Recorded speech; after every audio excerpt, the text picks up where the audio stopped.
बहुत बहुत स्वागत है बच्चों। आज हम लोग इम्पल्स पढ़ रहे थे।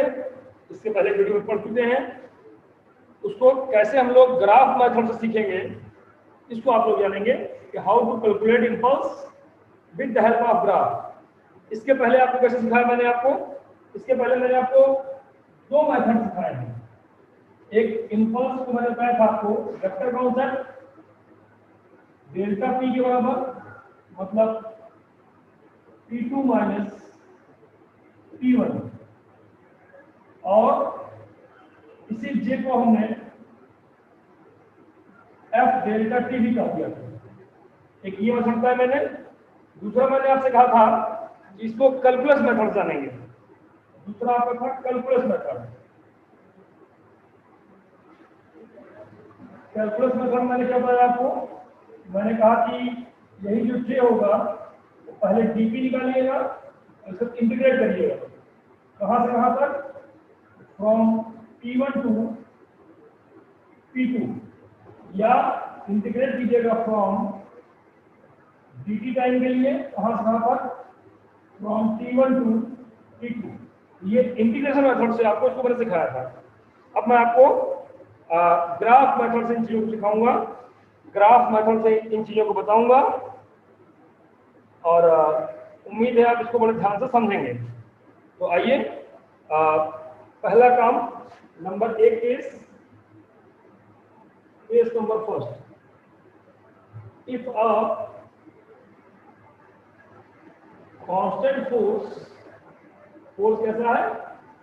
Constant force F acting on a body for time interval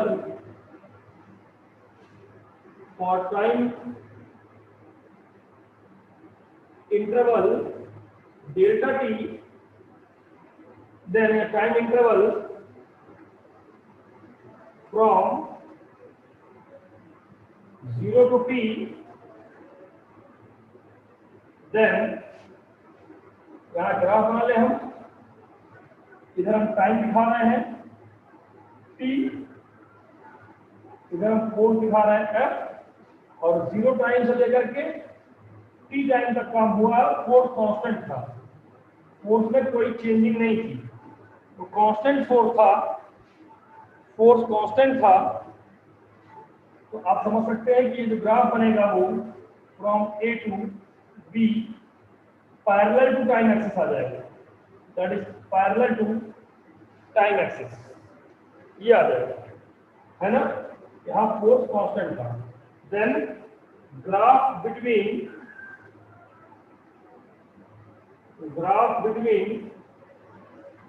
F and T is straight line and parallel to time axis. तो स्ट्रेट लाइन मिलेगा और टाइम एक्सिस के पैरेलल मिलेगा। अब आपको समझना चाहिए कि इंपल्स होता क्या आपका। तो इंपल्स J बराबर होता है फोर्स इंटू डेल्टा टी, और फोर्स की वैल्यू आप देख रहे हैं, ध्यान देंगे फिगर में ध्यान देंगे। फोर्स वैल्यू कितना है? F। तो ये F है, तो ये F किसके बराबर है? OA के बराबर है। और डेल्टा टी मतलब ये टाइम ना, इसको आप T1 और T2 के टर्म में भी समझ सकते हैं। ये T1 है, ये T2 है, that is also equal to T। यहाँ पर डेल्टा T1 है, ये एरिया है। तो समझ सकते हैं डेल्टा टी का मतलब हो गया ये डिस्टेंस मतलब AB। इंपल्स J बराबर क्या आ गया? Breadth into length into breadth, that is area. That becomes area under या area of rectangle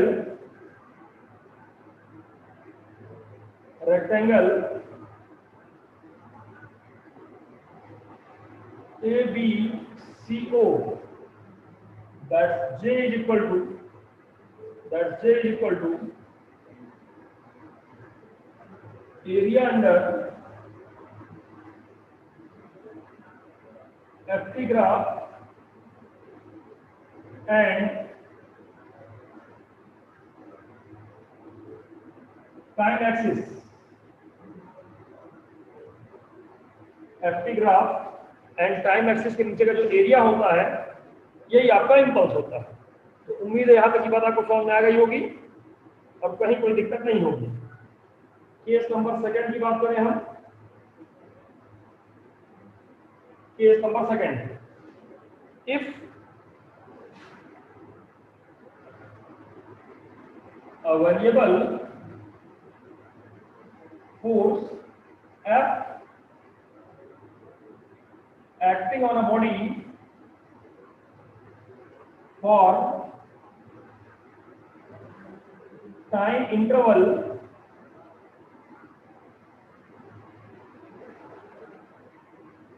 T1 to T2,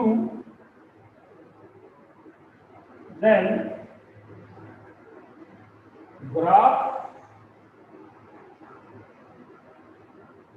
between F and T is curved as shown in figure।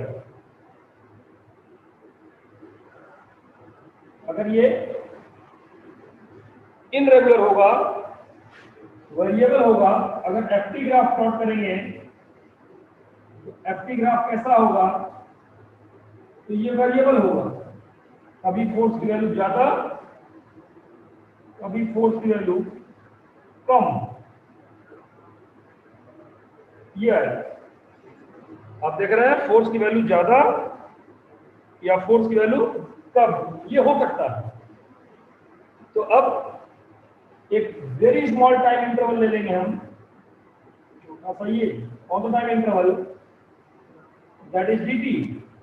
इस particular time पर force की value मान लो F, तो ये A B C D है, और ये स्मॉल लेटर दिखा रहा हूं, A small b small c और स्मॉल d, ये एरिया। अब आप देखेंगे इस स्मॉल इंटरवल ऑफ टाइम के लिए, चलिए, impulse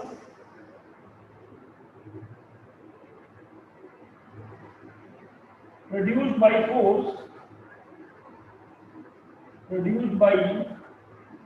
force during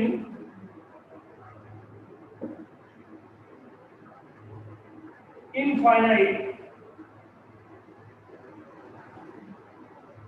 small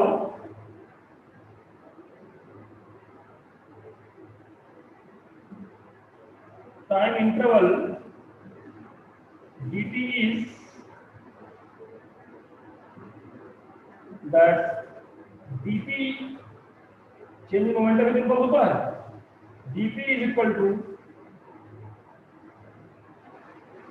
fdt। fdt माना ये छोटका एरिया, फोर्स इनटू छोटका distance.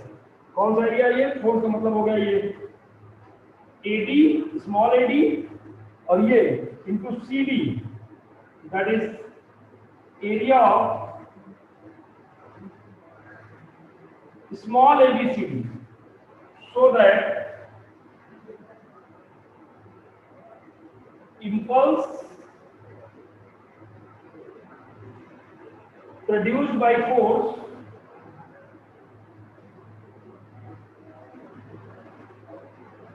during time interval T1 to T2 is J is equal to integration of dp, that is integration of f dt from T1 to T2, या ये समझ सकते हैं आप, ये छोटा एरिया था, जोड़ देंगे तो पूरा एरिया आ जाएगा। पूरा एरिया मतलब क्या आ गया, that is area of ABCD। छोटे छोटे पार्ट डिवाइड होंगे, सारे पार्ट्स का एरिया जोड़ा जाएगा और हमको टोटल एरिया ABCD मिल जाएगा। तो इस तरीके से इंपल्स J बराबर क्या आ गया, area under FT graph and time axis. ये ग्राफिकल कॉन्सेप्ट हो गया कि ग्राफ से कैसे आप इंपल्स निकालते हैं।